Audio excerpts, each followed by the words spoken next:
Welcome back to Alone, Season 6, Episode 2. Appreciate y'all joining. If you haven't already liked and subscribed, go ahead and do so. I'll be trying bringing these and other videos every week. So let's get started. On Episode 2, we start with Day 6. We're starting with Donnie, and he's gathering moss to insulate his shelter, which I thought was a good idea. Um, but it would take a lot of moss. But it looked like he did an outstanding job, and I can see that thing being nearly, you know, windproof. If he had a good fire inside, be nearly windproof, and it'd be very, very warm in there, and that's exactly what you need there during the winter. Um, we kind of get a flashback to his history as a wilderness survival teacher, and he talks about the heart attack he had, how it changed his life, and so forth and so on. Um, I find it interesting that there's so many wilderness and survival people doing this show, and I don't know. Uh, I feel like the show is trying to get more average Joes, those who are not in that wilderness survival industry. I think kind of like Jordan actually. Um, Speaking of Jordan, we then cut to him, and we find him practicing his cow call, and he's doing a pretty good job. So not great, but then again, you're calling a moose. They are not the sharpest knife in the drawer. I've been moose hunting. I've killed moose. Um, I love them, but especially during the rut, the bulls, as with any male really, but really just overall, they are not the brightest animal out there. But so you don't have to be spot on, sounding exactly like a cow moose. Just get close. So we get the flashback of his history as he spent time with reindeer herders, which was interesting. He's got that skill, which probably really suited him for the Arctic. Those skills he learned with them. So also another thing I've always wondered is the location. Get out of here, Ross. The location that these contestants get. He's feeling like, as he's showing us his surroundings, and just been devastated by a wildfire in the past. He's got one little green spot out there, and almost like an island, probably high water levels, spring runoff. It is probably island, but now it's just a little peninsula out there, then like a little green island. Everything else has been burnt, and I noticed, especially on Vancouver, some of these people would get the crappiest locations, and the others would get very nice locations. And they say it's luck of the draw, but really, I think they could have worked harder at some of these locations.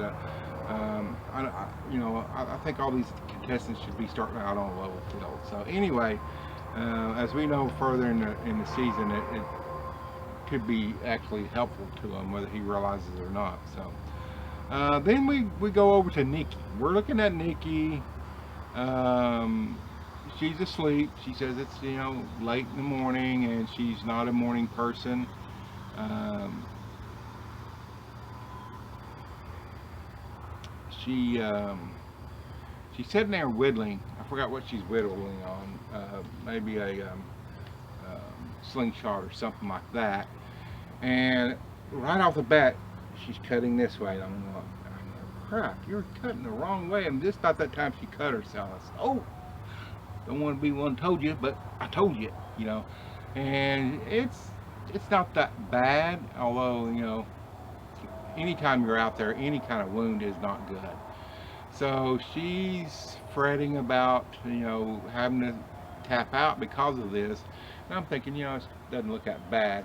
She picks up the sat phone, and then she, luckily she just says, I'm not tapping out right now. I'm going to wait. So she cleans it up pretty good. They're issued first aid kits, and she obviously puts some antiseptic or antibacterial, probably alcohol from the wipes on there, and she puts it in gloves. She keeps it clean, exactly what she's supposed to.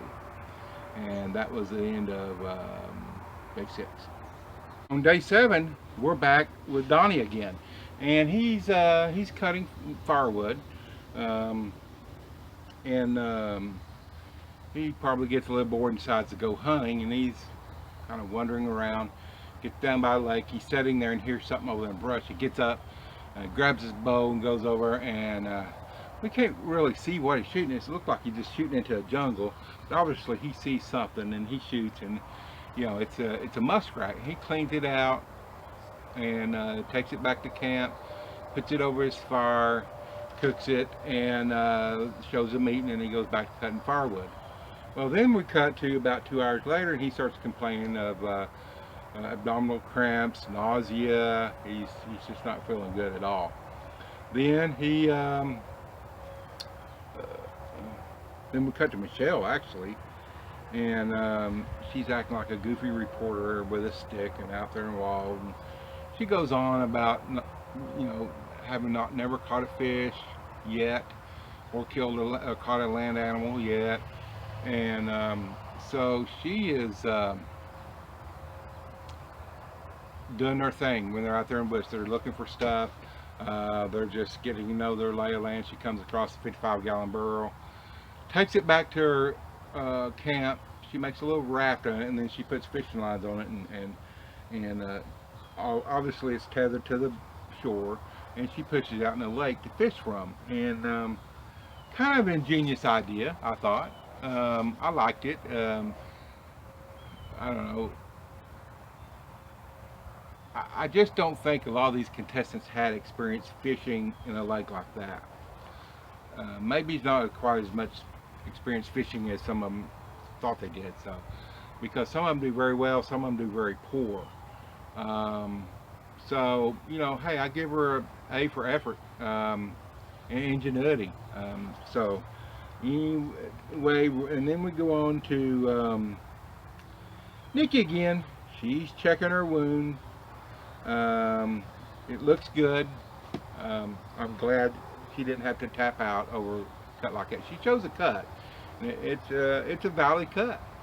So anyway, then we flash to day 8, and we're back to Donnie. Donnie wakes up. He's still got these pains going on, and he's feeling really bad. Obviously, a person with a previous heart attack is kind of going to start thinking the worst, and he did. And when our mind starts playing with us like that, it can really conjure up some of the worst thoughts ever. And I'm sure he was thinking he was close to having a heart attack again. In fact, I think he even said as much. But so he grabs the phone and he taps out, and they come and get him.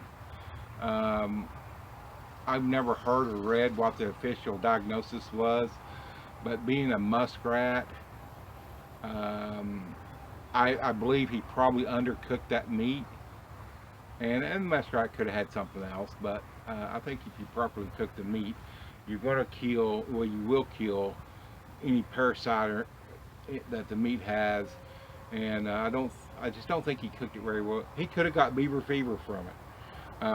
Some of the symptoms I thought looked like beaver fever, and I doubt there's anything in their first aid to help them deal with that. So the season 6 episode 2 was interesting. I'm liking Nikki. She seems like a really good person. She seems like she's got some skills that aren't obvious. She doesn't look like a hardened core. Someone you'd think you'd find out in the middle of no place living off the land, but I believe she's got those skills. Just kind of some of her mannerisms and stuff. She's got that air of confidence about her. So anyway, what was your favorite part about season 2? Episode 2, season 6. What did you think about the episode? If you watched it, if not, I've just spoiled a lot for you, but then again, you shouldn't be watching this if you hadn't seen it. So put these videos up so we can talk about the show, have an open discussion, and give me your thoughts and and ideas on the show. So I appreciate you watching. Don't forget to like and subscribe down below. And we'll catch you next week on the next episode. DIY Don, I'm out of here.